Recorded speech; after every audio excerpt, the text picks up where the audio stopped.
In the summer of 25, my boyfriend and I went on a 2-week motorcycle trip from Finland to Norway.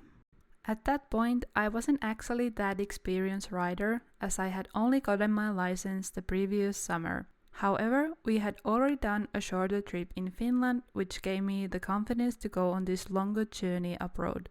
Most of the riding clips are filmed by my boyfriend, since he had a better camera angle, but you'll see some of my footage as well.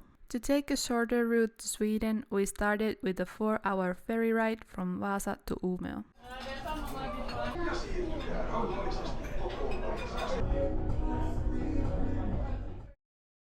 Our plan was to push all the way to Norway's west coast on the very first day, and from there slowly make our way down south, going as far as we felt like.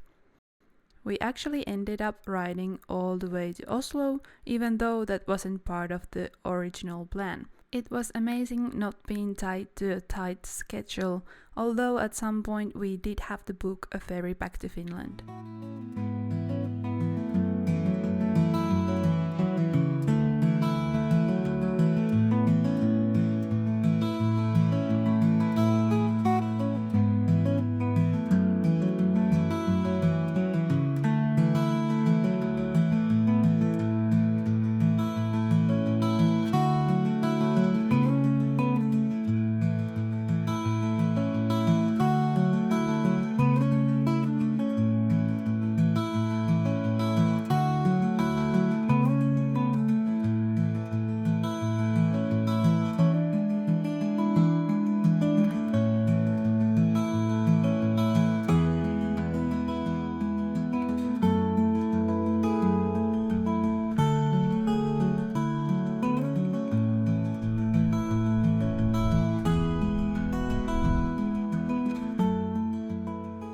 Norway's beautiful nature also offered great opportunities for hiking, and we made the most of them whenever we could. We came across this unusual mountain that you could walk right through.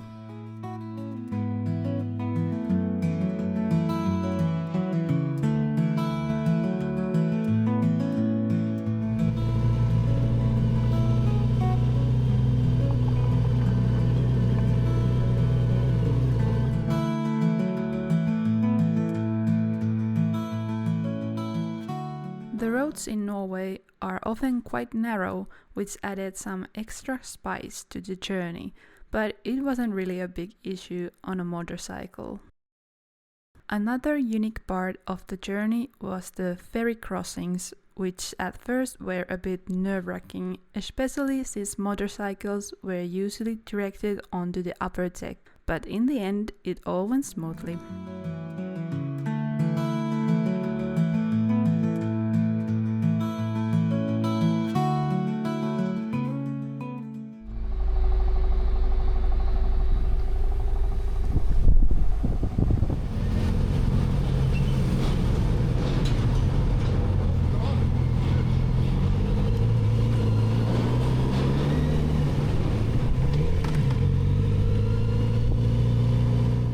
And speaking of something unusual, in Norway there are areas where sheep wander freely, including on the roads.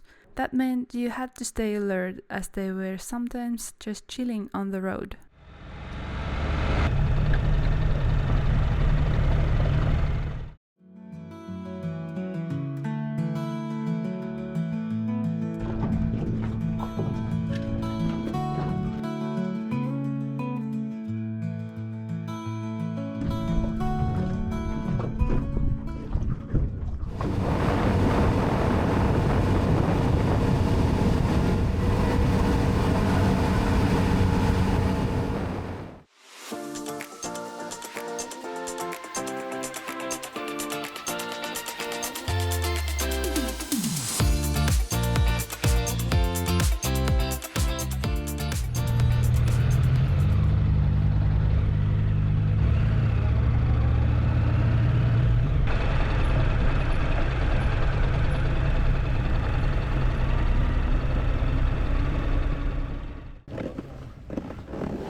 We stayed mostly in our tent at campsites along the way, but every now and then I needed a proper bed, so we also stayed in a hotel and Airbnb.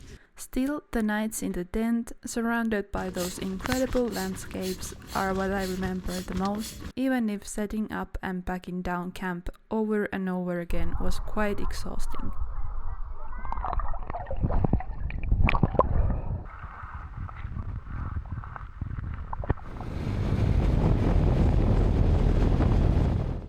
The trip also included some city adventures as we explored the streets of Trondheim and later Oslo, taking a break from the long riding days and enjoying a different kind of scenery.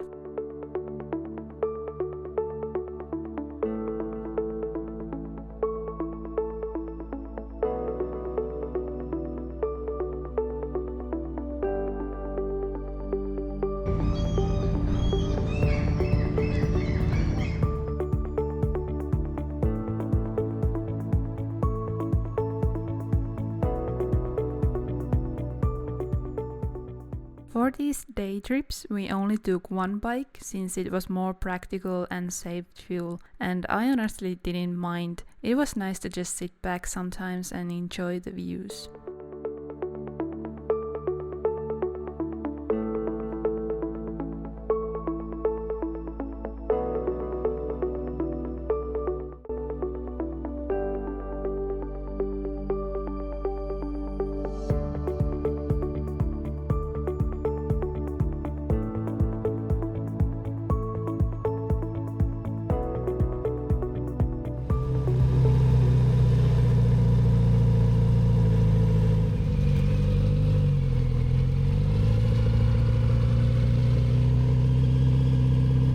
These first few days were probably the hottest of the summer, with temperatures around 30 degrees Celsius, and you can probably imagine what that feels like with a full riding gear on.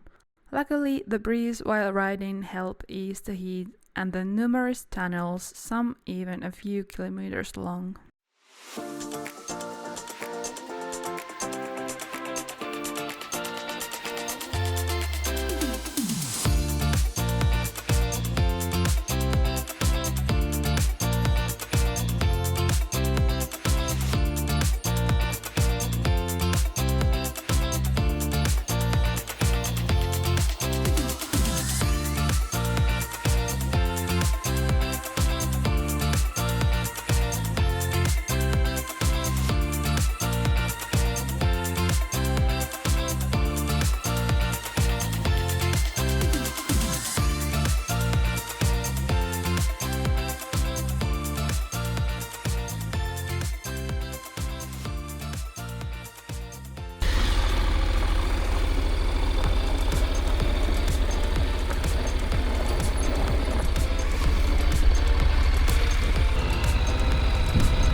Soon the hot days were over and in came the rain and cooler weather. Nothing too bad really, and we had a rain gear with us, so we were prepared.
Throughout the spring, I had been improving my fitness with weekly stair workouts as our goal was to hike up to Mountain Trollveggen, and we did. It was roughly 10 kilometers altogether from the Trollstigen visitor center to the viewpoint and back, and we climbed 800 meters up, although my boyfriend continued to the highest point.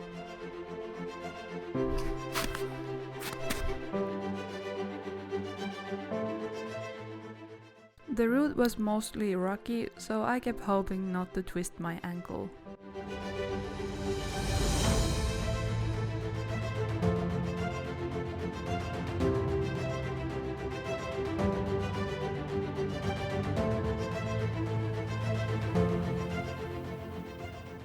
To be honest, I wouldn't climb a mountain like this again.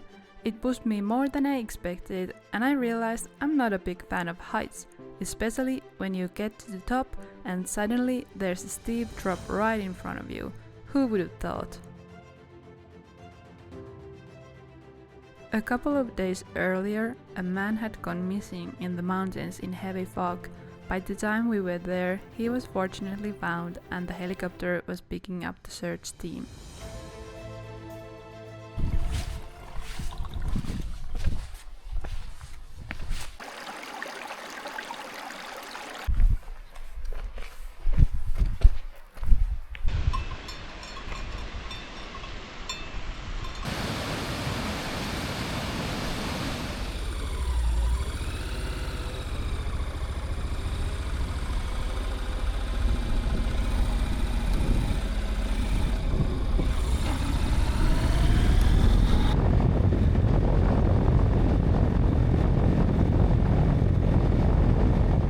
From the campsite, we could point out the spot on the mountain where we had just been.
On our way to one of the hills, we came across a toll road. A couple of euros didn't sound too bad at the time, but when the bill finally arrived months later, it had somehow turned into something like 30 euros with all the processing fees. Oops.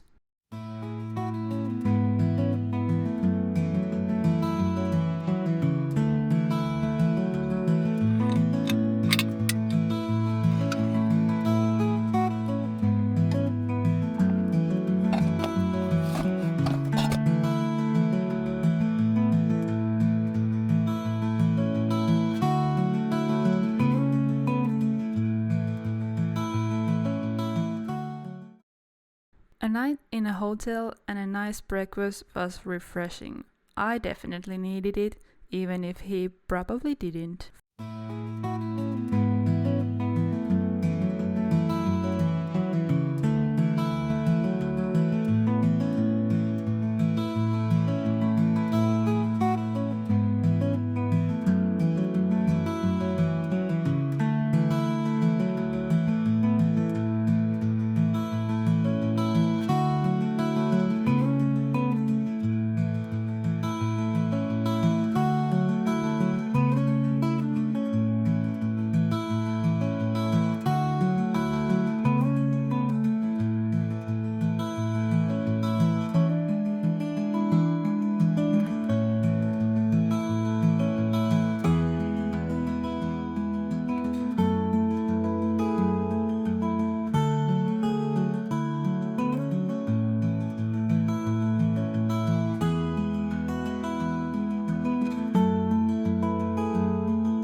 For once, we found a free camping spot. Free places were surprisingly hard to come by, as many potential spots were marked with no camping signs. It was quite an experience, but having a toilet nearby would have been nice.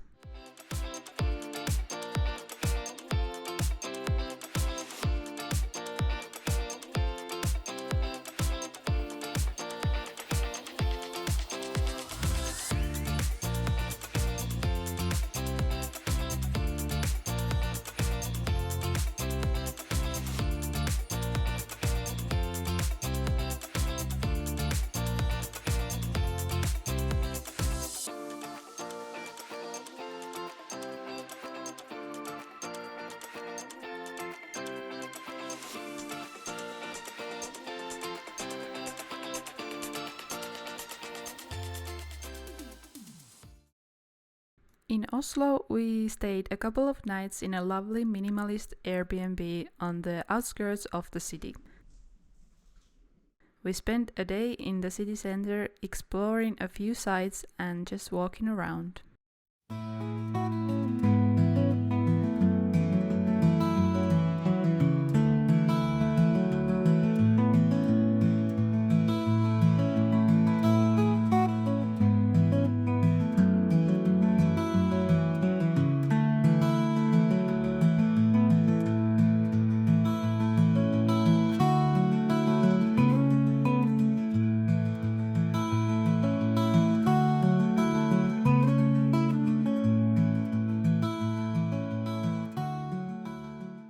The Munch Museum was especially interesting as it's home to a piece of art even I recognize, the Scream. We got to see 3 different versions of it, displayed one at a time.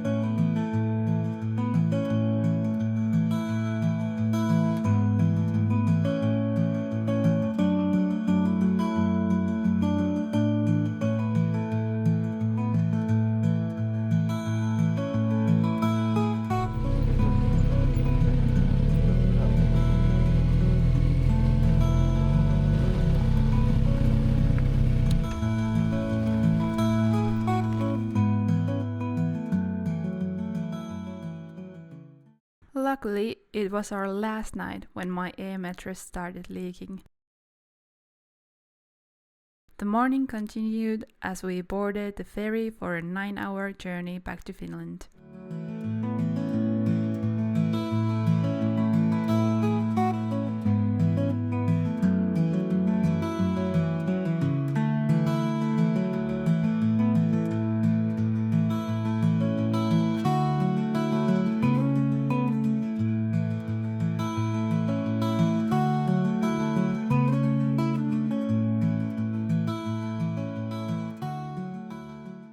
After more than 3,000 kilometers on the road, we were home.